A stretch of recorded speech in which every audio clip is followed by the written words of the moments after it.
everybody, welcome back to another video of mine. My name is Hampson, and today I'm going to show you how I paint this portrait of Darth Maul.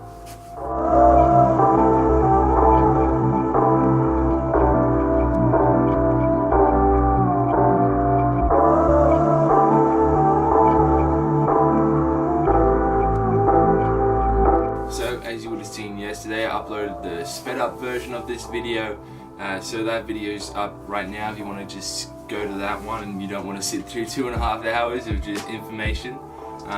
Feel free to go do that right now. Those of you that want that information and are looking for some better ways to improve your painting or get into portrait painting or something like that, this video is for you. So in this video I'll cover the entire painting process from start to finish of this Darth Maul painting. It's all in real time. I'm going to voice over quite a bit of it so that I can jump in, let you know what I'm thinking, what I'm doing, things that I think would be very useful for painters and stuff like that would want to get this information from a video. But overall, I really hope you enjoy this video experience, and so to not to waste too much more of your time, let's get into the video. Before I get really stuck into the video, I want to cover some of the paints that I used. Get rid of that switch. I want to cover some of the paints that I used to paint this portrait. So my main paints will be paints like ultramarine blue, titanium white, burnt umber, cad yellow, and some phthalo blue occasionally. But usually that's my palette. It's just like these four colors. It's just going to be my main go-to. And then I'll throw in on top of that, for this painting, on top of these colors that I used, I didn't really use cad yellow too much, so that wasn't imperative. Definitely didn't use phthalo blue. I did, however, add some raw umber. I used some raw umber in this painting. I used some alizarin crimson in this painting. Used some cadmium red as well, and I used some light red. All of these are art spectrum colors that you can find here in Australia. And on top of those ones, I did use a little bit of yellow ochre as well for the background. I came in there with some ivory black. Ivory black I don't really use too often, but for this painting, just to get that background down and nice and black, I did use that. So that's all the colors that I used for this video and for this painting. So if you want to grab those colors and follow along with me, feel free to do that. You can pause this video, catch up, whatever. As well as those colors, my mixing media is some refined linseed oil, also by Art Spectrum. And to wash off those colors, I'm using odorless solvent in this tub right here, so that I can just clean up my paints and get my brushes nice and clean again. And then the paint brushes I used in this were these ivory flats and an ivory round from Rosemary & Co. So I'm using a bigger ivory flat, smaller ivory flat, and then an ivory round, really small. All these are from Rosemary & Co. You can go check that out. Other than that, let's get stuck into the video. Hey everybody, welcome back to this video of me showing you how I did my portrait painting process of Darth Maul from the Star Wars cinematic universe. So this is just a painting of Darth Maul. I started this painting just like how I do pretty much all of my portrait paintings. I'm painting on top of a gessoed up panel. It's a wooden panel that I've gessoed up and sanded back to be quite smooth on the surface, so that my paintbrush just flows over the top of that without any real grip or real pull on the paintbrush, so that I can just slide over the top of that, have a nice clean smooth surface to work on top of. I really like that surface more so than a grittier sort of canvas type of surface, but it kind of depends what I'm feeling like or what subject I'm painting. For portraiture, I feel like a smoother surface works a lot better for me. So here you go, the first bit stroke is going down. There it is. And so I'm just stroking in where I want the top of the head to go, adjacent to the entire panel, and then I'll come in here with a quick circle, sort of testing out the waters of how big I want this piece to be, or what size I want to take up on the panel here.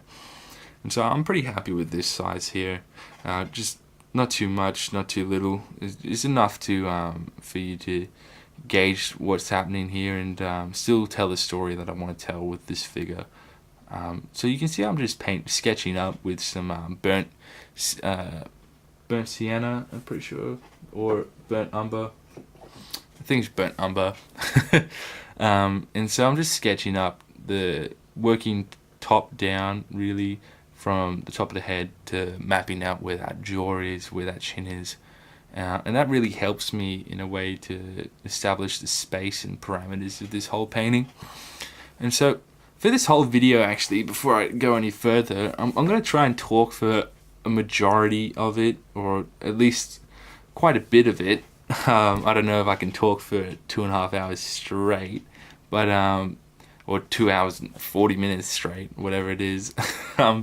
So I'm going to try and talk in certain intervals where I feel like some knowledge might be handy for me to jump in here and talk.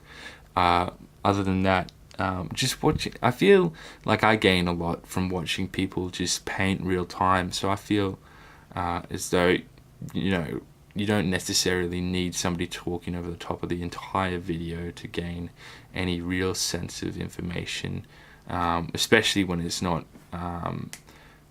parts where anything really different is happening other than I'm covering up the canvas or making some decisions on some things. Where it becomes important, I'll definitely jump in and where I feel like some information might be handy, I'll definitely jump in and start and provide that. I'll try and leave some timestamps maybe in my in the bio of this video. So if you want to scroll down, have a look at those timestamps, see what sections I'm talking. Maybe if you'd prefer to see the sections that I'm talking at, go have a look at those timestamps down below. Other than that, you can watch the video front to back, whatever you feel like it. I'll put some nice music on. You can play that on your other screen or in the background while you work or paint or whatever. Or even if you're following along as well, that's pretty cool. That'd be pretty mad if you do follow along. If you shoot me a message on Instagram and show me what you've painted, that'd be sick. So you can see I've started to really sketch up some details now. I like to, what I find is really handy to do is sketch in some larger objects. So like I started with a big round circle and then made some smaller objects and stuff like that. Start big shapes to small shapes, I find, especially in the beginning, really helps you sort of map out your spatial awareness for the whole piece heaps well, other than going in heaps detailed from the get-go and trying to work those details in his horns and work your way down his head and stuff. You're not gonna accomplish anything but giving yourself a headache if you do it like that. So I try to utilize 3-point camera perspective in this painting tutorial. I feel like that was really cool. I felt like it came together really, really well. So having my 2 webcams with the wider camera angle, one focused on the painting, one focused on my palette, and then having my bigger, bulkier Sony camera focused close up like you see here. I felt like that was a really good touch up to have into the video process. It was a lot to edit.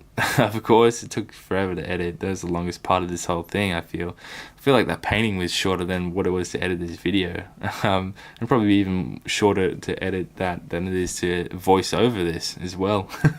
This is a big ass task to voice over, but yeah, I'm trying to get this down, try and get as much value as I can to people if they want that sort of thing. I felt like this might be a valuable thing because everybody loves painting portraiture, or at least loves looking at painting portraiture, and I felt like I could share something about how I paint portraiture, so I thought it'd be sick to share this little video entirely. You saw that I posted up that other video of that Bouguereau the other day, with a little bit of sped up and a little bit of slowed down-ish sped up version with some talk over bits.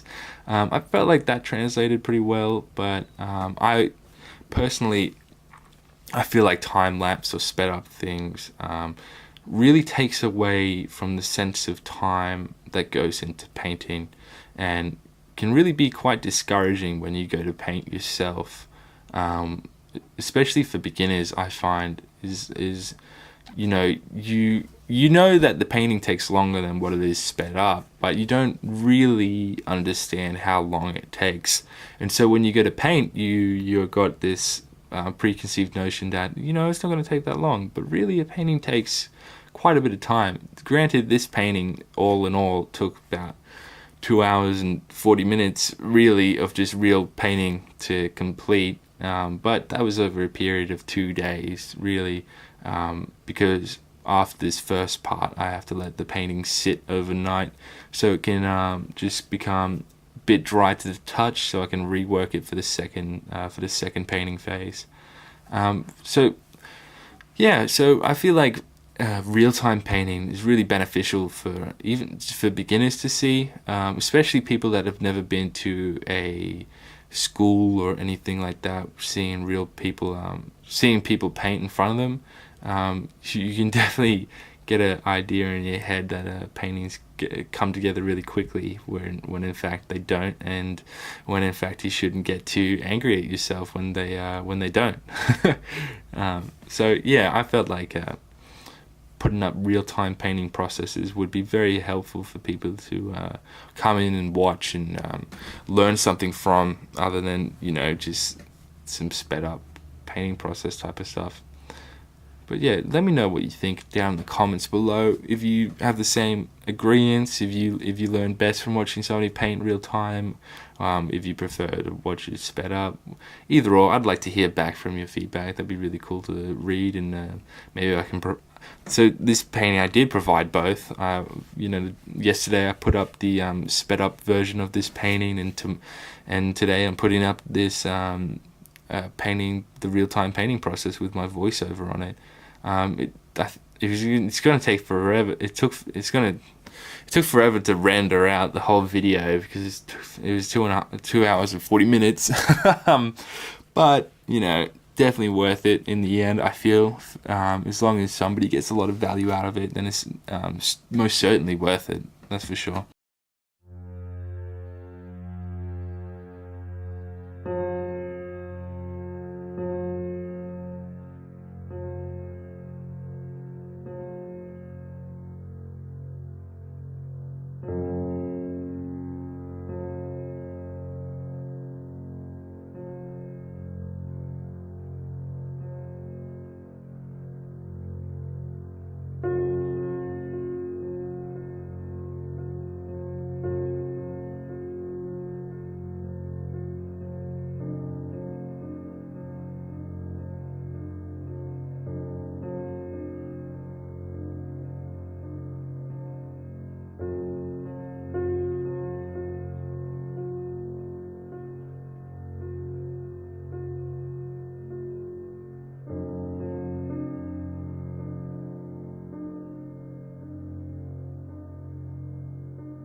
So at this point in the painting, you can see that pretty much most, if not all, of my details that I need for the rest of the painting has come together at this point. So his coat, his cloak, I should say, he's not wearing a coat or a jacket, it's a cloak, and the structure of his face, his eyes, his nose, his mouth, his chin.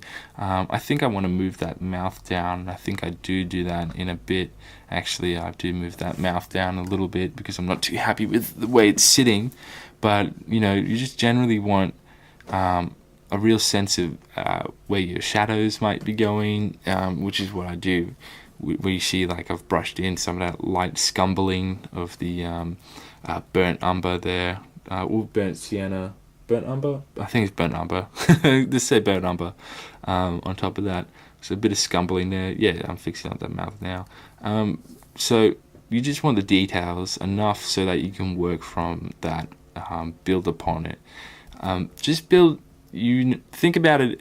You're building the foundations, and you're preparing the foundations of a house right now to build upon the actual structure on top of that in the next painting process after it to come. So you can see I'm mixing up some of my burnt umber and some ultramarine blue there, putting that together, mixing that together gives me a nice almost black, pretty much black color. Mixing those together, it's not as black as say ivory black is, but it's definitely black enough to make you think that it is ivory black, that's for sure. And so when that's mixed up, I'll use this as a wash for that background. And so washing in that background from the get-go, it really helps to establish a sense of value and a sense of weight to your shadows, and helps you map out how light your light tones really are gonna be. And so working furthest thing away to closest is something I talk about in my landscape painting, and it's definitely something that I do in my portraiture as well, really. Just trying to work in furthest thing away to the closest thing, really. So background and then figure and then details. Really, it's that simple. It's not rocket science, as some people would have you believe that it is. It's definitely not. It's a bit of a simpler process. So I've mixed in a little bit of odorless solvent into that paint there, so I can just scumble that onto the background without really thinking about it too much. Just want to get that background covered so I can get a sense of a darker background than what it is already, so that I can start to work on that figure with a real sense of, like I said, value into those shadows. And I'm going to work from darkest to lightest like I do with most things. So that background being obviously darkest thing there, and also furthest thing away, really helps to get that down first and foremost, and then work into his patterns. They're not tattoos because his race all have those similar things, but the sort of skin patterns that he has on his face come up next, because they're all pretty much black as well. And so yeah, I think I'll leave that first talking point here, and then I'll jump. The next talking point will probably be when I start to work on some color on his face. Alright, I'll be back in a second. Check the comments below to see that next timestamp, and I'll be there. I'll see you over there. Feel free to put this video on 2 times when in between talking points or whatever, if you want to just get through the bulk of this video, because it is a very long video. So in the video settings on YouTube, you can put this video on 2 times speed, and that could help you get through this video if that's something you want to do. If not, you can watch the real-time painting, but I just thought that might be interesting or might be useful to know.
Okay, welcome back guys, after you saw me scumble in that background. I'm about to mix up all the flesh sort of tones that I'm going to need to put down for this first painting part. So you can, Cesar Santos has a good expression, he calls it the dead colouring stage. What that means is that it's not exactly the exact colors that you're going to see on the finished painting as it is here.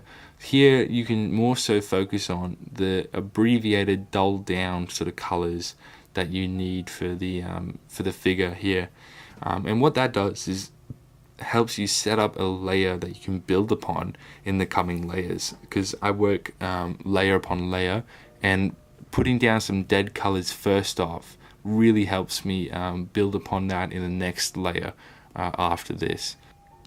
Also, you can see that I like to mix up with my palette knife. Obviously that palette knife is so handy to mix up with. Doesn't you know, when you mix up with your paintbrushes, I've said this before, but when you mix up your paintbrushes, you tend to sort of damage your paintbrushes over time mixing it with them. It's no big deal, but you know, I definitely want to keep my paintbrushes as nice as possible so I can just paint with them. But I find that mixing up with this definitely helps mix the colors quicker and more thoroughly, as well as protect those paintbrushes.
Cool, and the first bit of color onto his head is here, and finally here. Only took 18 or 25 minutes to get to the actual figure, but that's the process of painting, really. This is how painting goes. It's not like those sped up painting videos like the last one you saw that I posted, actually.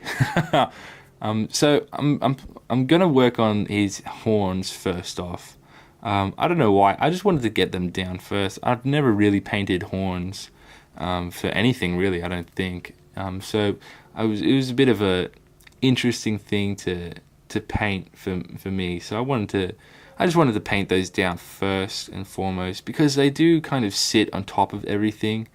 I just wanted to get them down first before I moved on to the skin or anything like that. I felt like they might be important and fun little things to start off with.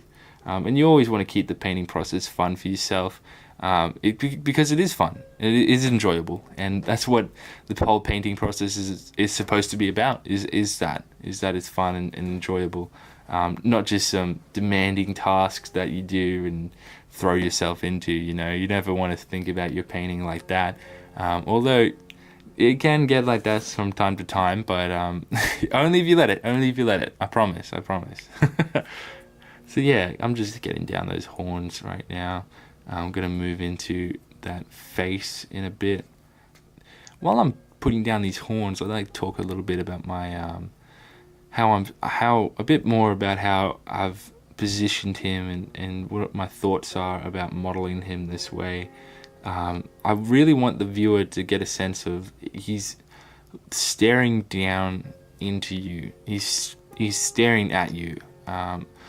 Whereas, we tend to look at a painting. This painting, he looks right back at you, as if to say he's challenging your glare, as if to say that, who are you to stare at me? I'm the more powerful one here. I'm staring right back at you.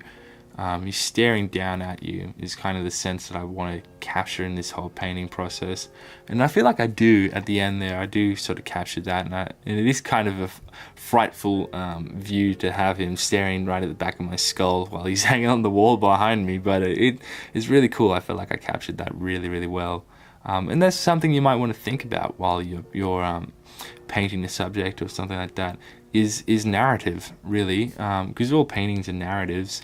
And think about what your painting says and what sort of narrative you want to bring to your painting, because pretty much all paintings are a narrative in one way or another, and the way that you structure a person or place an object in a certain way tells a narrative.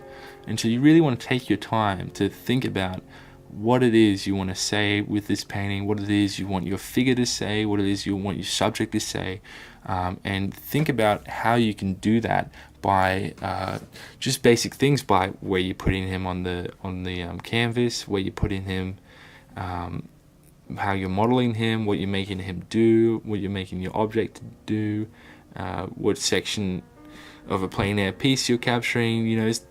Whatever sort of aspect of painting you're doing right now, there's always an element of narrative that you can be thinking about, and so I really encourage you to think about what's that element of narrative that you're trying to think about or capture in your painting. So I am using a long flat. This is a bit of a smaller flat here to get most of these details. I think for the rest of this painting process, I do use just this long flat to get a lot of these details down into them. It's useful because you can utilize it in different ways. I can use the edge of it to get a finer stroke. I can use the flat of it to get a broader stroke. I find it's a very versatile sort of brush to use, especially in this early stage. And I think I do use it for the second painting, and then I go back over the top of it after I've got everything down, and I use a small round at the end of it there to come in for those finer details. But generally speaking, I'll just be using this long flat for the rest of this painting process. So while I get most of this these darker areas into play, I'll mark this down in my bio of this video, and I'll go over to the next talking point where I feel like you might need some information on as well. So have a look in the comments below there in the bio of this video to see where I'm talking next.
So you can see I'm using this long flat to just really block in and be really blocky with the way that I'm applying these reds.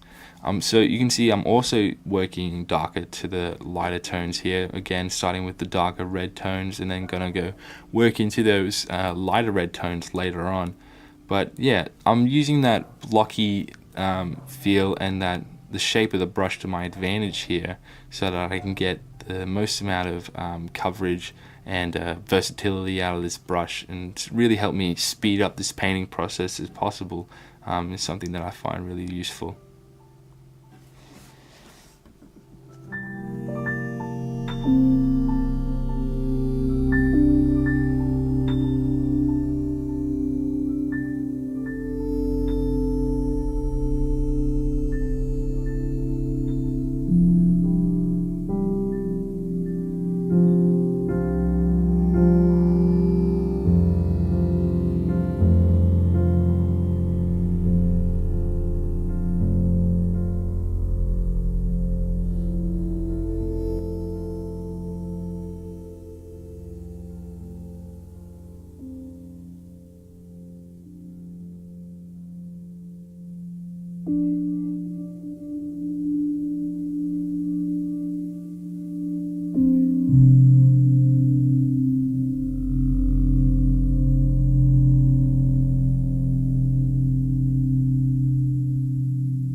And we're back with the second painting phase.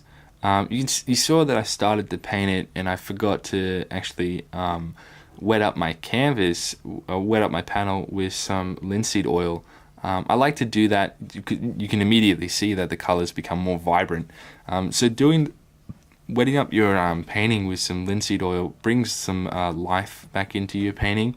Really lets you see those values and those colors way more accurately than what they look like when they dry. Because when they dry, they kind of dry a bit duller than what they are actually because you always varnish your painting in the end, and so you want to have that nice consistent color range over your entire painting for that varnishing stage. You don't want to varnish it and see that, oh, that's two completely different colors, and I didn't realize that because my painting had dried out. So coming in over the top of that and lightly putting down a nice bit of fine bit of linseed oil over the top of, or whatever your mixing medium was, over the top of your dried out paint can really help vitalize that and give you a real sense of what that paint really looks like, instead of having it just dried out and dull.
So for the first part of this second painting, you see I've blocked in that background to be way darker than what that wash was, so that I can come in and really darken up all those values and fix up some things. And so for the next first part of this first part, I'm fixing up a lot of the head that I wasn't quite happy with the way that it looks. So you can see I'm bringing that ear closer in. I'm not letting it stick out as much as what I thought it would. So I'm fixing that up. So really good thing about coming back the next day is that you see a lot of the issues in your painting that you didn't see the day before. And so doing that is really important to tackle those issues first and foremost before you start work on anything else. And so I do that just by sketching in a few bits and pieces where I think I need to fix up and bring some things in, just so I can get proportions right, his jawline right, objects right. It really helps you to get your painting looking a bit more realistic, a bit more cleaner, a bit more finished. Really, if you sketch up those mistakes first off rather than leaving them for later. Always tackle your problems first rather than leaving them for tomorrow to fix.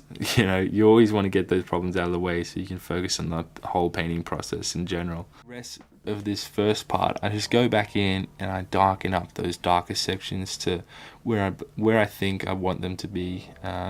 Also, all the while fixing up, proportions and head, parts of his head that I think look a bit odd, by like slowly sketching in or sketching back over the top of with that ivory black. So yeah, well, that's actually another thing, is that I'm using ivory black now instead of that ultramarine blue and burnt umber. So that ivory black's a lot blacker than what I can get with those two mixes. So that's really helpful to get a pure black into that painting, where some things are pretty much pure black. In nature, most things aren't pure black. So that's where the mixing of the burnt umber and ultramarine blue come into play, because it's not pure black. But in portraiture and stuff like this, it's really nice effect. Like Caravaggio used it, and Sargent used it to great effect. So don't be afraid to use pure black into your paintings and utilize that as well.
we're back the next day because it was getting pretty late last night and I had to just felt like going to bed. So we're back again in the morning. This is still, I'm still counting this as the second painting part, because that linseed oil is still pretty wet on that panel there. So I'm still counting this as just the second painting part. But yeah, I'm gonna get stuck into those flesh tones. It's flesh tones where our model's concerned, because his face is red and black. Is just red and black patterns, and he's supposed to be an alien from outer space, you know, so flesh tones as much as that goes, really. So I'm mixing these up. These are different to the first painting because these are way more, I'm trying to be way more accurate with my colors and my mixing here than what I was in that first part of the painting process. So being more accurate really helps me bring together the entire painting as a whole to bring it to a more finished point. So in being that the first painting part was all a bit more dead coloring sort of stage. This stage I'm really trying to bring in a better sense of what he really looks like, what those colors really look like, to give it a more natural feel, give it a more realistic feel as well. So yeah, here I'm trying to really mix together some more accurate colors to what my photo reference looks like.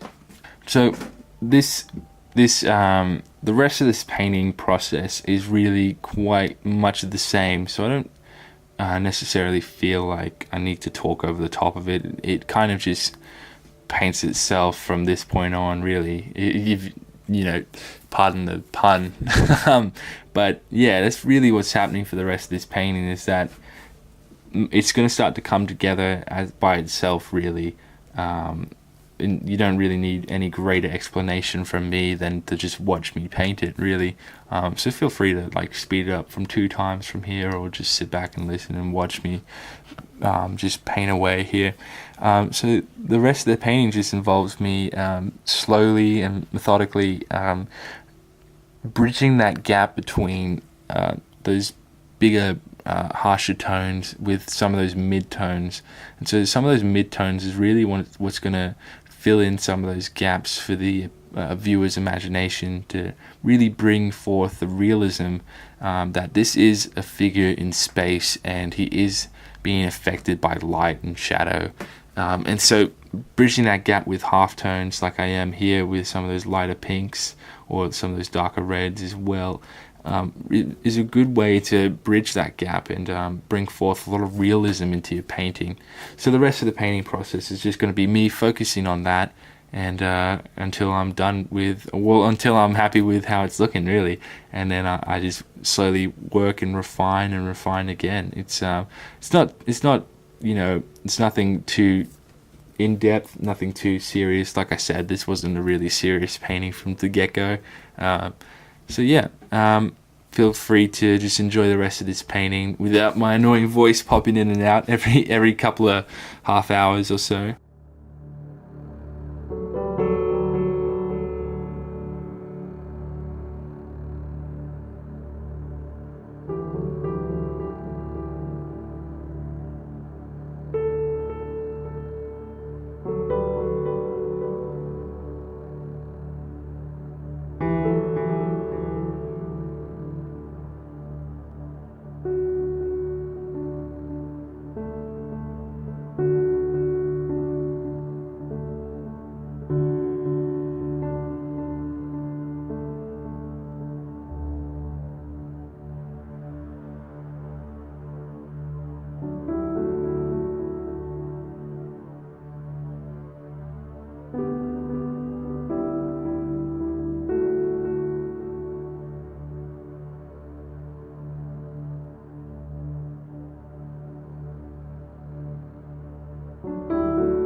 welcome back.